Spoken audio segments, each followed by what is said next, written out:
So hi folks, how are you? Hope you're all well. I was going through the video there of the retrieve, which I put into the original videos there was for an app, and it's very basic, which was fine because it was really about how to bring line in the first place. And so I thought I'd add a bit more to that because there's at least three retrieves which are very commonly used, and so while it's not fly casting, it is certainly part of the whole fishing experience. Um, Now, the one I talked about last time, let's get some line out there. Oh, and then I've got an exciting clip there from Peter Hayes, who's got something that he wants to show you, which I think's very interesting and needs some experimenting with. So anyway, let's get some line out here. So the first retrieve I talked about was put the line under the finger, rod tip down, touching the water, and then stripping the line from behind the finger to bring it in. Okay, that's our basic retrieve, our stripping retrieve, and I usually nowadays I put it over two fingers. I don't know why. I don't know why I've started doing that. I just think it's probably because I'm using these tropical lines, and they're can get a bit sticky in the heat, and so it's just easier if I lay it on the top. Great thing about that is, you hold that, you get to know where the line is, and so you're always coming to here. You're always stripping. You just bring your hands together to strip the line in. One thing I'd point out here,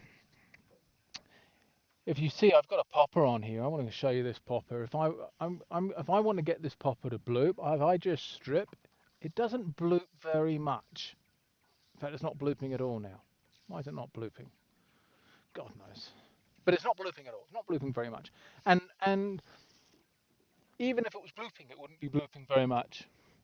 And that's because the rod tip is, every time I pull, see that rod tip sort of goes up there, and that's sort of adding, I don't know, what's that doing? That is bending the rod and pulling the fly at the same time. And that's why it's not blooping very much. But if instead of just stripping line, I move the rod tip down and down towards the water, lift it and down, I'm now stripping the fly not just with a strip, but also with a rod tip. And as you can see,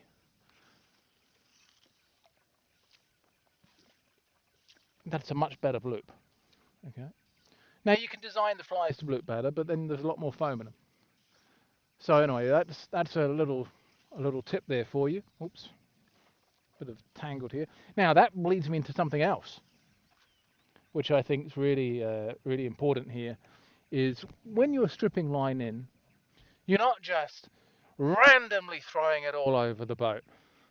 Because if there's anything, the rule is, if there's anything in the boat that can catch the line, it's going to try to, right? So when you strip the line in, you've got to be aware of where you're stripping it. So placing it in a nice clean space. It's called line management. It's really important, and it's really difficult to learn. So you kind of have to be aware of it all the time. Most people are thinking about what the line is doing out there, and they're not thinking about the line here. And then when they hook a fish, they find out that it's tangled around some rope, or it's all over the edge of the boat, or So you be aware of what you're doing with the line. Also, now we're talking about fishing. When you're retrieving out here, right? And obviously it's pretty easy when I've got a popper, but if you've got a sunk fly, when you're retrieving, think about the fly, what the fly is doing. So if you've got like a damsel nymphs move like, they're quite quick actually, and they have quite long darting movements. Maybe you're a bait fish. Maybe you're like, oh, I'm a bait fish. Thinking about the bait fish. Oh, what's that? Oh, quick swim. So you're trying to impart movement and life often to the fly out there, and that's what we're kind of doing. That's a part of the retrieve. So imagine you're the fly, right? Put yourself in the position of the fly, trying to get away, because flies don't want to get eaten by fish, and little fish certainly don't. So they're always trying to dart away. So anyway, part one, that's first retrieve. Second retrieve is very, very common in, particularly in the UK still waters, but it has many, many uses. And let me just turn this boat in case I'm a silhouette. And second retrieve is a figure of eight. And I'll just put the line out here. Figure of eight is where I'm going to grab the line with the thumb and the first finger, and then I'm going to take all the other fingers around here. And the reason it's called a figure of eight is because if you squint with your eyes very tightly, that looks like lots of number eights. See that? There you go. So that's why it's called figure of eight. Probably. I can't think of any other reason why it'd be called figure of eight, but that's basically the movement here. And you don't have to, you can do that.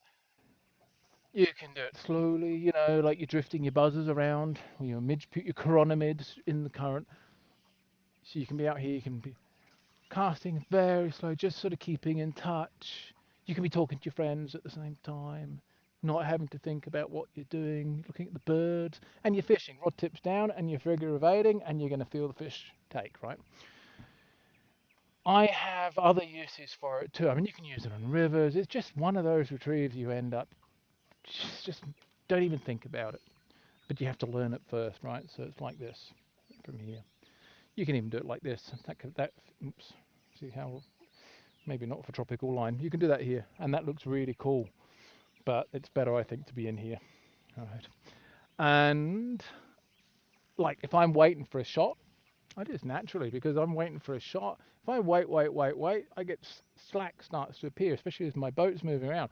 Well, I can just bring that out just with this figure of eight here, ready for the shot. There's the fish, and away we go. And now that's third retrieve. So that one was stripping, and we've got figure of eight. Now we've got another way of stripping, which is to put the rod here under the elbow. Put it over here, like this. Rod tip down, and then you can strip hand over hand. Now this is quite good because you get a retrieve without a dead spot. And some fish just don't like it. They're excited by the chase, and then it stops, and then they don't eat it. Some fish love that. They'll eat when it stops. Trout, for example. But lots of fish, they kind of want it sped up, especially the saltwater and even. Well, here's all right, but here they don't take it when it stops. Here they'll take it when it moves. But there are lots of fish that only want to eat it when it's sped up. Anyway, rod tip down, touching the water, and then you can retrieve hand over hand like this. In England, because that's where I come from, uh, half of me in a way. It's called the roly-poly. There you go, a technical term for you, roly-poly. I don't know why they call it that, but there you go, the roly-poly retrieve. Not only does it give you like a regular sort of consistent movement retrieve, but if you are a trout fisherman and you spend all your time fishing dries and you're used to striking by lifting the rod, what people call the trout strike, which the trout set, and you go down to Florida and you're in the Keys and a tarpon eats, and your instinctive reaction is just to lift the rod, this is going to be a problem. And the guide is going to yell at you and say, "Why are you doing this? Is not a trout. You've just pulled the fly out of its mouth. Why are you spending $800, even $1,000 to come fishing with me if you're not even going to set the hook?" And they get pissed off with you, which is a bit strange, but it can happen. But if you've got the rod butt under here and you're stripping from here, this is actually going to stop you from trout setting, and you're just going to pull into the fish. If you fish streamers for trout, then you'll know that you also set with a strip set or let the fish grab on it. You don't lift the rod tip unless it's static. Anyway, don't want to get involved in that. That's a complicated discussion. So, but anyway, that is very useful in here. Third retrieve, bang, bang, bang. Lots of uses, especially if you've got a shooting head and you're in competition and you want to bring a lot of line in quite quickly. which leads on to something that Peter's going to show you. One thing I would mention is um, for those competition casters out there, and I'm sure they're going to figure out their own way, but people new to competition, you know, they don't realize, like, if you do distance competition, you've got 2 minutes, depending on the competition. It might be 3, it can be 4, but it's usually 2 minutes. And in that time, you want to get away as many casts as you can. 6, preferably 7 shots away in that time. So it's not about, I've made my cast, and I've got sunglasses, I'm going to fly on the end of this. It's not, oh, I've made my long distance cast, and now wasn't that good, I'm just going to bring my line in. You know, this is wasted time. Make it, and even you see people do lots of little strips like this. Make long strips, 6 feet. I do 6 feet. I did 2 6-foot strips, and I put it down. I did 2 6-foot strips, put it down in a slightly different place, move left, and placing my line in different places. But the key about that, and fast, the key is you can be fast with that. Maybe not as fast as what Peter's about to teach you, but you can do 2 strips here, and that's 12 feet. 2 strips, 12 feet. Anyway, I think what Peter's going to show you is actually something really interesting, and he showed it to me in Tassie when I was down there visiting him some years ago. And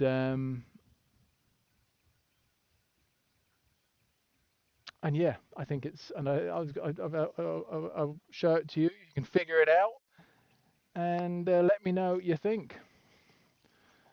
Have a great week. Catch you next time. Cheers. Oh, this is 1-to-1 stripping like everyone does. It's 4 feet. This is another 4 feet to make 8 feet. This is 2-to-1 stripping. We grab it here, finger up, finger down over this finger. So this is 2-to-1 stripping. So that's an 8-foot strip. Lock it. Finger up, finger down, next finger. That's another 8-foot strip. Lock it. Finger up, finger down over the next finger. Lock it. That's another 8 feet. So there's 3/8, 24 feet there. You want to go and cast, you drop that on the water. Before it disappears downstream, start the cast. So this is the 3-to-1 strip. So this is a 3-to-1 ratio. So it's like this, over 3-finger grip, index finger and index finger. So this is 3 lots of line. So if I have a full 6-foot strip, that's an 18 foot. Do it again. 36 feet in 2 strips.